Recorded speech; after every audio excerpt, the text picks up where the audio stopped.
विद्यार्थ्यांच्या समस्यांसाठी आणि विविध योजना ज्या प्रलंबित आहेत ते पूर्ण होत नाही, काय सांगणार?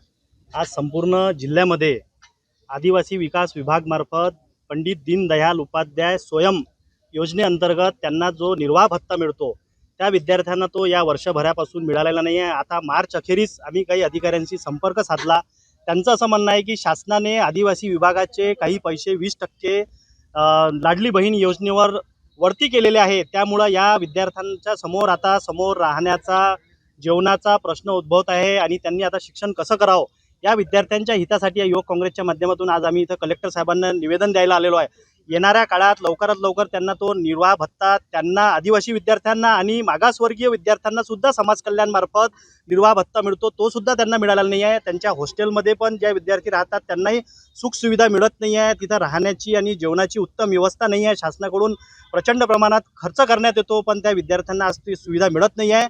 येणाऱ्या काळात राज्य शासनाने त्वरित या विद्यार्थ्यांच्या हितासाठी या विद्यार्थ्यांना ते निर्वाह भत्ता देण्यात यावा, अन्यथा युवक काँग्रेसच्या तर्फे आम्ही विद्यार्थ्यांना सोबत घेऊन मोठ्या प्रमाणात आंदोलन करू, अमरावती जिल्हाभर आंदोलन करू।